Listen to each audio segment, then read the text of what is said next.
हमारी संस्कृति, हमारी पहचान। यज्ञ, योग, आयुर्वेद सदा रहे हमारे साथ। भारत के प्राचीन ग्रंथों एवं आधुनिक विज्ञान का दिव्य संगम, यज्ञ महिमा।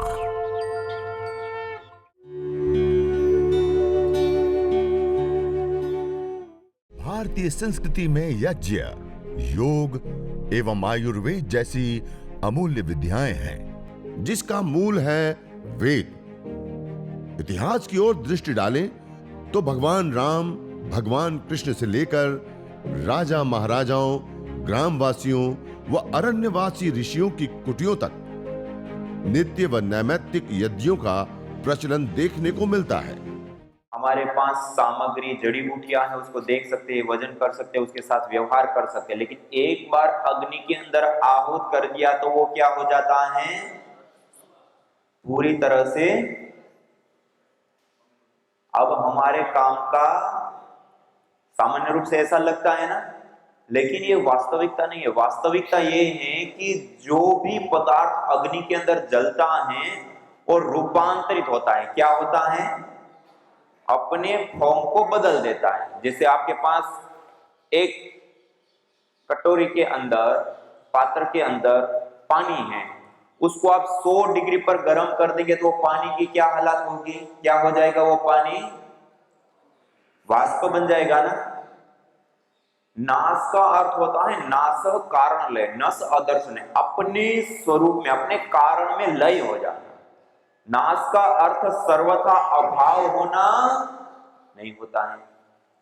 जब वो रूपांतरित होता है तो 3 रूपों में रूपांतरित होकर के हमारे सामने आता है। कितने रूपों में? पार्टिकल के रूप में, गैस के रूप में और एनर्जी, ऊर्जा। इन 3 रूपों में वो रूपांतरित हो जाता है। पहले घी द्रव रूप में था, अब हमने उसकी आहुति दे दी तो क्या हो गया? एनर्जी के रूप में, पार्टिकल्स के रूप में और गैस के रूप में वो रूपांतरित हो गया। जब ये रूपांतरित होता है तो कई गुना बढ़ भी जाता है और कई सारे उसके विशेष लाभ प्राप्त होते हैं। जैसे वो गैस फॉर्म में बदलता है, हम गाय के घी की आहुति देते हैं ना, गाय का घी अग्नि के अंदर आहुति देने पर वह 1864 गुना बढ़ जाता है। कितना गुना? इतनी बड़ी संख्या हो गई, कितना गुना हो गया। और उतना ही नहीं, उसके साथ साथ उसके अंदर सैचुरेटेड फैटी एसिड होता है, उसके जलने पर कीटोन्स बनते हैं और कीटोन्स के टूटने पर कार्बन की अपेक्षा 6 गुना ज्यादा ऑक्सीजन रिलीज होती है। मानी ऑक्सीजन को भी बढ़ाने का काम करता है। आप देखिए, हम बहुत सारे लोग रूम स्प्रे का प्रयोग करते हैं ना, छोटा सा हमारा पास कमरा हो, छोटा सा, और एक 300 350 ml की बोतल हो तो लगभग साल भर चल जाती है छोटे से एक कमरे के लिए। मानी 300 350 ml गैस ने कितने कमरे सुगंधित कर दिए? 300 350 कमरे सुगंधित कर दिए। अब आप विचार कीजिए, आप 1 ग्राम गाय के घी की आहुति देते हैं, वो जब रूपांतरित होता है तो 1864 गुना बढ़ता है। मानी 1 ग्राम घी जलाने से 1 लीटर 864 ml गैस प्राप्त हुई। कितनी? इतनी बड़ी मात्रा। अब आप विचार कीजिए, 300 350 ml से 300 350 कमरे हम सुगंधित कर सकते हैं, तो 1 ग्राम मात्र घी की आप आहुति देते हैं तो उससे 1 लीटर 864 ml गैस प्राप्त हुई, तो उससे कितने कमरे सुगंधित होंगे? कितने होंगे? बहुत ज्यादा होंगे ना। और ये तो 1 ग्राम मात्र गाय के घी का हिसाब है। आप हवन करते हैं तो 10 ग्राम, 20 ग्राम, 50 ग्राम गाय के घी की आहुति देते हैं, उसमें भी साथ में जड़ी बूटियां, उसकी भी हम आहुतियां देते हैं, तो कितना हो जाता है? अथाह हो जाता है ना, बहुत ज्यादा हो जाता है। तो ये द्रव्यों की यज्ञाग्नि में आहुतियां देकर के उसको रूपांतरित करके अनेक प्रकार के लाभ उठाने की देवीय विद्या है यज्ञ। देखिए, वो जो धूम्र होता है ना, जैसे मैंने एक तो कहा गाय का घी जलने पर ऑक्सीजन मिलता है, उसके साथ साथ जब हम विशेष जड़ी बूटियों की भी हम उसमें आहुतियां देते हैं, तो जब जड़ी बूटियों की भी हम आहुतियां देते हैं, साथ साथ में गाय का घी भी साथ में प्रदीप्त होता है, तो जब हम बीमार हो जाते हैं ना, रोगी हो जाते हैं, डॉक्टर के पास जाते हैं, तो डॉक्टर के पास जाने पर क्या करता है, वो रोग को डिफाइन करने के बाद जो रोग विशेष होता है उसको ट्रीट करने वाले, उसको ठीक करने वाले जो कंपोनेंट्स, मॉलिक्यूल्स जिस तत्व के अंदर हैं, जिस टेबलेट के अंदर हैं, उन दवाइयों को हमें लेने के लिए कहते हैं। और वो जो टेबलेट है उसके अंदर जो कंपोनेंट्स, जो मॉलिक्यूल्स उसके अंदर होते हैं, वो मल्टीपल परमिसिबल लिमिट के अंदर एक साथ गैस फॉर्म में इस यज्ञ के धूम्र के अंदर आते हैं। उसके अंदर एंटी माइक्रोबाइल एक्टिविटी देने वाले, एंटी फंगल एक्टिविटी देने वाले और एंटी ब्यूटाजेनिक, हमारे जीन्स के अंदर जो बदलाव आते हैं उनको भी रोकने वाले, एंटी कैंसरस, एंटी एफ्लेमेटरी, सूजन, दर्द आदि को दूर करने के लिए जो हम दवाइयां खाते हैं उसके अंदर जो कंपोनेंट्स होते हैं वो इस यज्ञ के धूम्र के अंदर एक साथ में प्राप्त होते हैं। और उस वायु के अंदर जब हम रहते हैं, उस वायु में जब हम श्वसन करते हैं तो वो कंपोनेंट्स, मॉलिक्यूल्स श्वसन के माध्यम से लंग्स तक, लंग्स के माध्यम से ब्लड तक, ब्लड के माध्यम से हमारे पूरे शरीर में पहुंचते हैं और दुस्साध्य असाध्य कोटि के रोगों को भी ठीक करते हैं। देखिए हम दवाई लेते हैं ना, तो दवाई लेने का एक माध्यम होता है, हम खा करके लेते हैं, वो कितनी पची, कितना हमारे शरीर में लगी, एक प्रोसेस है पूरा, उसके बाद हमारे शरीर के अंदर लगती है। लेकिन आप देखिए हम जिस जीवन को जीते उसके एनर्जी, ऊर्जा चाहिए ना, शक्ति चाहिए।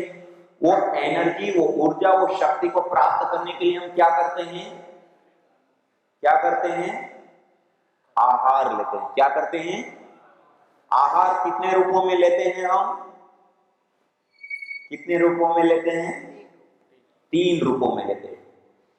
गैस रूप में, ठोस, द्रव और गैस, ये 3 ही रूपों में धरती पर पदार्थ पाए जाते हैं और इन तीनों रूपों में हम आहार लेते हैं। ठोस रूप में रोटी, दाल, चावल आदि लेते हैं, द्रव रूप में पानी, दूध, जूस आदि हम लेते हैं और गैस रूप में वायु लेते हैं। ये 3 रूपों में हम निरंतर आहार लेते हैं। अब ये जो 3 रूपों में हम आहार लेते हैं जिससे हम एनर्जी, ऊर्जा, शक्ति को प्राप्त करते हैं और जीवन हमारा पूरा चलता है। अब ये जो 3 रूपों में हम आहार लेते हैं उसमें सबसे ज्यादा आहार हम कौन सा लेते हैं, हम भोजन 24 घंटे में कितनी बार लेते हैं, 2 बार, 3 बार। पानी, दूध, जूस आदि द्रव रूप आहार 10 बार, 15 बार, ठंडी है तो थोड़ा कम, गर्मी है तो थोड़ा ज्यादा। लेकिन गैस रूप आहार वायु, गैस रूप आहार वायु 24 घंटे खाते, पीते, उठते, बैठते, चलते फिरते, यहां तक कि रात को हम सो जाते हैं तब भी हर 1 सेकेंड वायु रूप आहार को हम ले रहे होते हैं। यानी सबसे ज्यादा कोई हमारा आहार होता है तो वायु रूप होता है। सबसे ज्यादा नहीं, सबसे ज्यादा के साथ साथ सबसे इंपॉर्टेंट, महत्वपूर्ण भी हमारा कोई आहार होता है तो वो भी वायु रूप आहार होता है। हम रोटी, दाल, चावल आदि ठोस रूप आहार छोड़ दे लेना तब भी हम 2 से 3 महीना जीवित रह सकते हैं। हम पानी, दूध, जूस आदि द्रव रूप आहार छोड़ दे तब भी हम 2 से 3 सप्ताह जीवित रह सकते हैं। लेकिन वायु को छोड़ दे तो 5 मिनट एक बार रह करके दिखाइए, 1 से 2 मिनट, 1 से 2 मिनट भी हम नहीं रह सकते उसके बिना। पानी सबसे ज्यादा होने के साथ सबसे इंपॉर्टेंट, महत्वपूर्ण, जिसके बिना हमारा 2 मिनट भी जीवन संभव नहीं है, वो हमारा कोई आहार है तो क्या है, वायु रूप आहार, जिसको हम 24 घंटे ले रहे हैं। अब जब हम हवन करते हैं तो उसके अंदर जो अलग अलग जड़ी बूटियां और गाय का घी आदि डालते हैं, उससे जो गैस पार्टिकल आदि बना वो सीधा इस वायु को प्रभावित करते, इस वायु के अंदर मिल जाते हैं और हर 1 सेकेंड हम उस वायु में सांस लेते हैं तो वो जो मेडिसिनल कंपोनेंट्स होते हैं वो हर समय हमारे भीतर जाते हैं।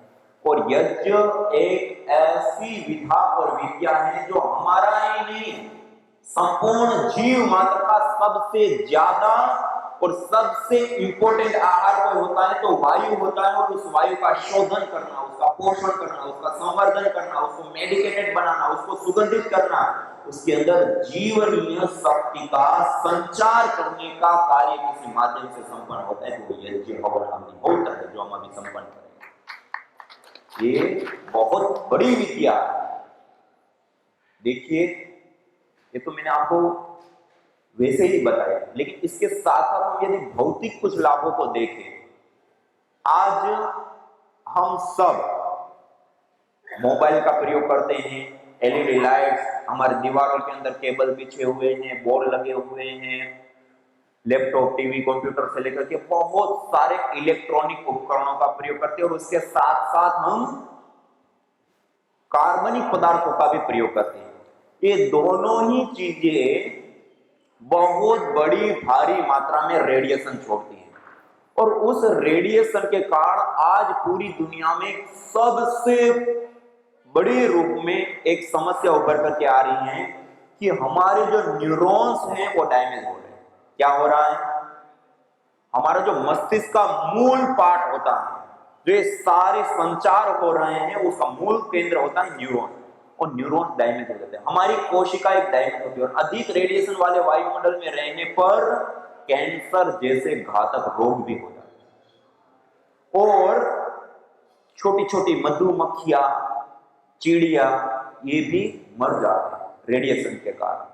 अब आप विचार कीजिए कितना बड़ा हानि के साथ आज पूरी दुनिया में उभर, और आज कई सारी दुनिया के देशों में पूरी मुहिम चलाई जा रही है कि इस रेडिएशन के विषय में कुछ किया जाए, बड़े कुछ कानून बने, कुछ नियम बने कि किस लेवल की रेडिएशन तक हम प्रयोग करें, उसके ऊपर कोई वो नहीं।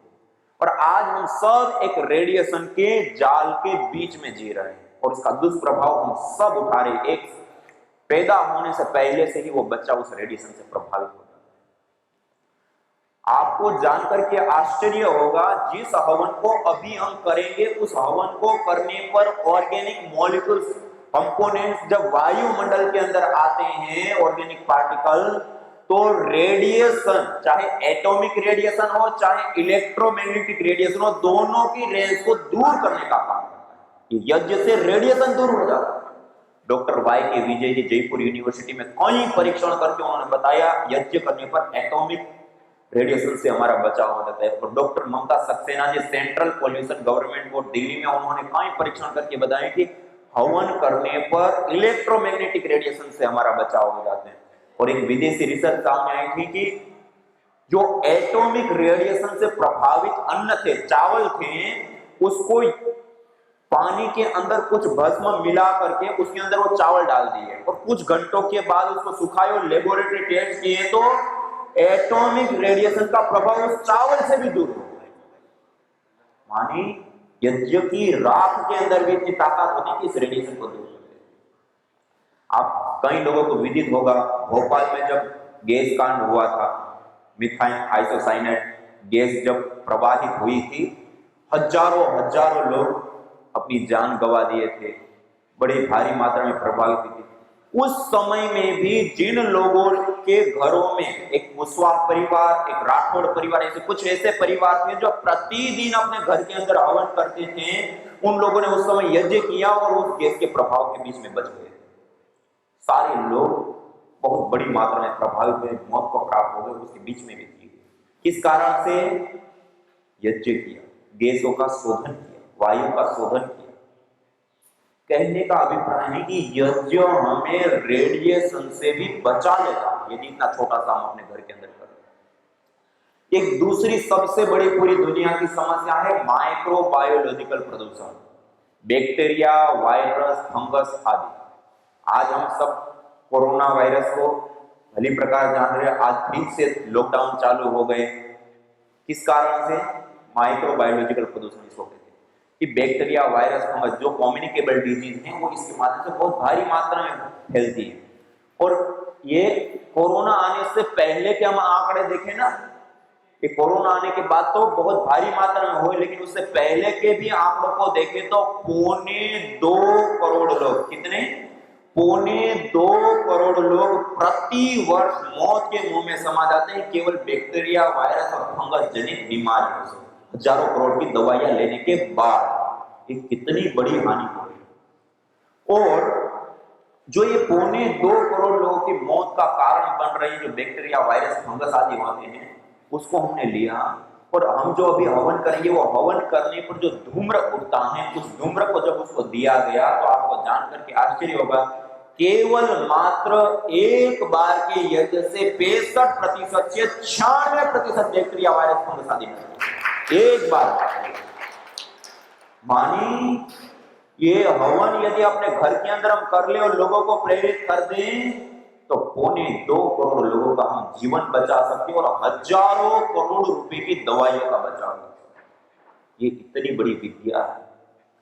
और इससे अतिरिक्त एक तीसरी सबसे बड़ी आज हमारे सबके सामने समस्या है, वो है वायु प्रदूषण। आज जो वायु हमें जीवन देती है वही प्रदूषित होने के कारण लोगों के जीवन ले रहे हैं। बड़े बड़े शहरों में, प्रदूषित शहरों में रहने वाले लोगों की आयु भारी मात्रा में कम होती है। रिसर्च, कई सारी ऐसी रिसर्च सामने आई, वो बताती हैं कि बड़े नगरों में, शहरों में रह 1 साल यदि हम रहते हैं तो 6 महीने से लेकर के 5 साल की आयु हमारी कम हो जाती है। इतनी हमारी बॉडी टॉक्सिक और रोगों से ग्रसित हो जाती है। और इतना ही नहीं, उसके बावजूद अस्थमा, दमा, लंग कैंसर से लेकर के कितने ऐसे रोग हैं जो एक पोल्यूटेंट वायु के कारण हो जाते हैं। और उसके साथ साथ पूरी दुनिया के आंकड़ों को देखें, WHO के आंकड़ों को देखें तो पूरी दुनिया में केवल मात्र वायु प्रदूषण से प्रति वर्ष 70 लाख से अधिक लोग मौत की मुंह में समा जाते हैं। कितने लोग? 70 लाख लोग। जो प्राणवायु हमें जीवन देती थी वही आज जीवन लेने लगे। क्यों? प्रदूषित हो। ये आज एक सबसे बड़ी समस्या आज हमारे सामने। और आपको जानकर के आश्चर्य होगा, अभी जिस हवन को, यज्ञ को हम करेंगे, उसको करने पर एथिलीन ऑक्साइड, प्रोपिलीन ऑक्साइड से लेकर कुछ ऐसी महत्वपूर्ण गैसें बनती हैं, वो जब वायु के अंदर आती हैं, और वायुमंडल के अंदर पहले से ही बहुत सारी गैसें होती हैं, ये दोनों गैसें जब आपस में मिलती हैं तो एक फोटोकेमिकल प्रोसेस चलता है, अर्थात उसके बॉन्ड टूटते हैं, बनते हैं, टूटते हैं, बनते हैं, और उसके परिणाम स्वरूप जिसको हम हानिकारक गैसें कहते हैं, पोल्यूटेड गैसें कहते हैं, जहरीली गैसें कहते हैं, जिसके कारण से 70 लाख से अधिक लोगों की मौत हो जाती है, वो गैसें भी यज्ञ करने पर न्यूट्रलाइज हो जाती हैं, खत्म हो जाती है। मानी वायु प्रदूषण से हमारा बचाव। ये इतनी बड़ी विद्या है कि हम वायु प्रदूषण से बच सकते हैं, रेडिएशन से हम बच सकते हैं, माइक्रोबायोलॉजिकल प्रदूषण, बैक्टीरिया, वायरस, फंगस आदि से हम बच सकते हैं। और इतना ही नहीं, उसके साथ साथ जो हमारा सबसे ज्यादा और सबसे इंपॉर्टेंट आहार, हमारा ही नहीं जीव मात्र का, उस वायु का शोधन, पोषण, संवर्धन और उसको मेडिकेटेड करने का भी कार्य इसी यज्ञ, हवन, अग्निहोत्र के माध्यम से संपन्न होता है। और उसके साथ साथ देखिए, एक महत्वपूर्ण और विशेष लाभ होता है। जिस अथाह वायु के समुद्र में हम श्वास लेते हैं, उसमें 2 प्रकार के पार्टिकल पाए जाते हैं। एक होते हैं धन आवेशित कण और एक होते हैं ऋण आवेशित कण। जहां पर शहरीकरण है, औद्योगिकीकरण है, भीड़ भाड़ वाले इलाके, वहां पर धन आवेशित कणों की बाहुल्यता स्वाभाविक रूप से पाई जाती है।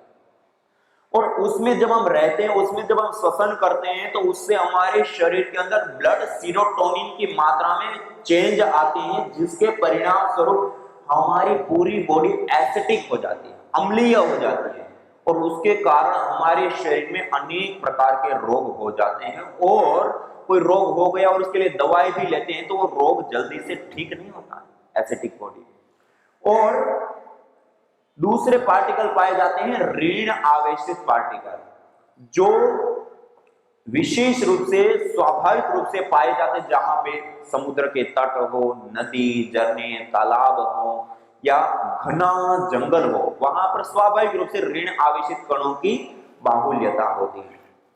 उसमें जब हम रहते हैं तो उससे हमारे शरीर के अंदर 2 चेंज विशेष रूप से आते हैं। एक, हमारे जो हार्मोन्स होते हैं वो गुड हार्मोन्स बनते हैं, स्ट्रेस हार्मोन्स खत्म होते हैं, कम होते हैं।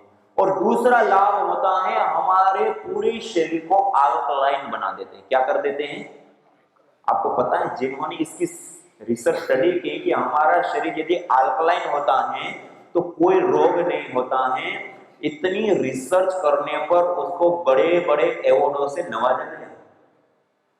और अल्कलाइन बॉडी बनाने के लिए आज प्रचारित किया जाता है कि अल्कलाइन बॉडी रखने के लिए अल्कलाइन वाटर पियो। अल्कलाइन वाटर बनाने के लिए आज 3.5 लाख की मशीन आती है। कितने की?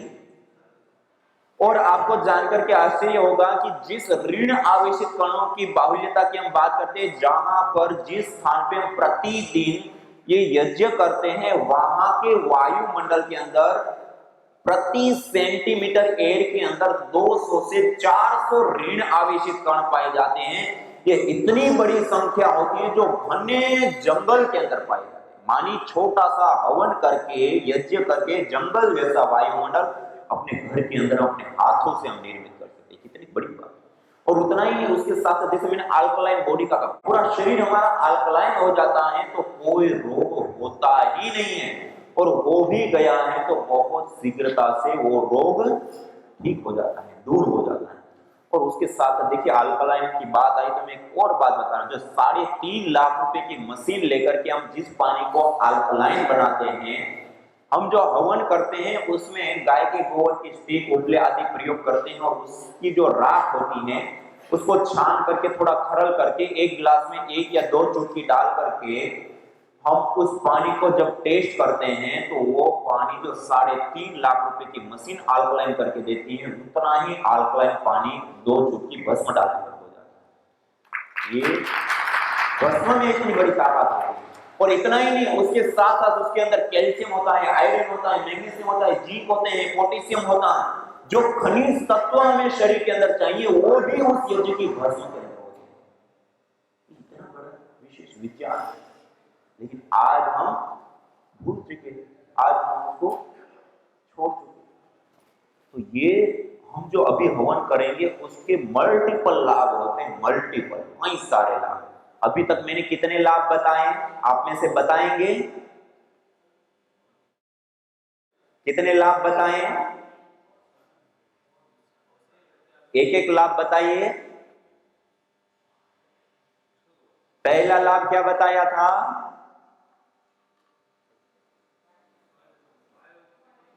वायु प्रदूषण से बचाव होता है, और इलेक्ट्रोमैग्नेटिक और एटॉमिक दोनों प्रकार के रेडिएशन से हमारा बचाव होता है, और माइक्रोबायोलॉजिकल प्रदूषण, बैक्टीरिया, वायरस और फंगस जनित जितनी भी बीमारियां हैं, कम्युनिकेबल डिजीज जिसको हम कहते हैं, उससे भी हमारा बचाव हो जाता है। और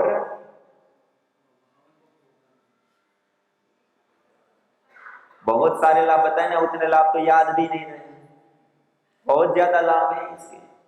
हम स्ट्रेस हार्मोन्स हमारे और गुड हार्मोन्स बढ़ जाते हैं। जो तुम चाहते हो रोगों से छुटकारा, तो लो नियमित यज्ञ का सहारा। यज्ञ की यह शुद्ध हवा सब रोगों की है दवा।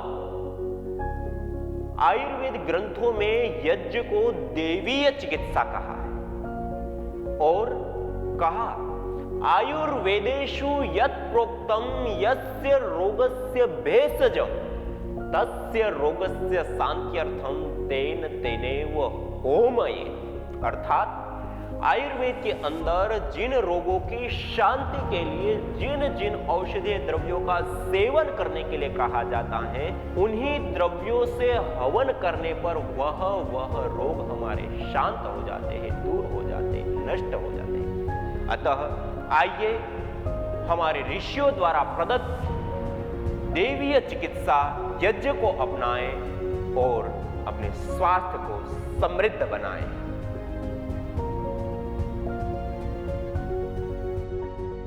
ब्रेन ट्यूमर को यज्ञ चिकित्सा से सफल चिकित्सा प्रदान करके ठीक करने वाले हमारे आदरणीय डॉक्टर हमारे बीच में हैं, डॉक्टर तारा सिंह जी, और पेशेंट भी यहाँ पे सामने हैं, बहन भावना बहन। उनकी चिकित्सा हो चुकी है और 7 साल से वो स्वस्थ है, अन्यथा उनका जीना भी मुश्किल था। 7 साल से नए जीवन को जी रही है, 7 साल से उनको कोई प्रॉब्लम नहीं है, ब्रेन ट्यूमर की पेशेंट है। जयेश और भावना बहन बहुत परेशान थे, जब आई थी तो ऐसी लगती थी कि बेचारी बहुत डरी हुई है और ये बहुत सीरियस है।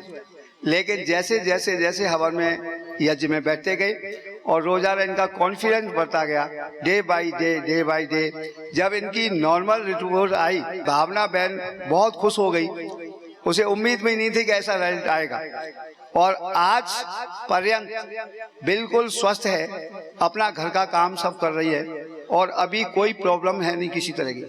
और ईश्वर की कृपा से, यज्ञ भगवान की कृपा से, दैनिक यज्ञ इसको भरोसा था और उससे इतना प्रभाव पड़ा कि वो बिल्कुल कार्सिनोमा सेल बिल्कुल खत्म हो गया।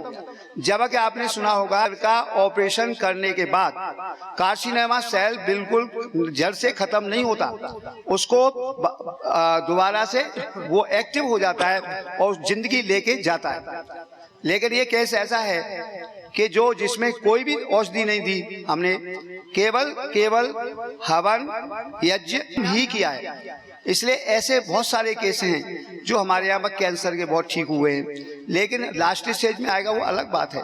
लेकिन अगर नॉर्मल है, फर्स्ट स्टेज है, तो यज्ञ से ये पूरा संभव है, पूरा इलाज संभव है। इसलिए आप लोग घर में यज्ञ को अपनाएं और रोगों से मुक्ति पाएं।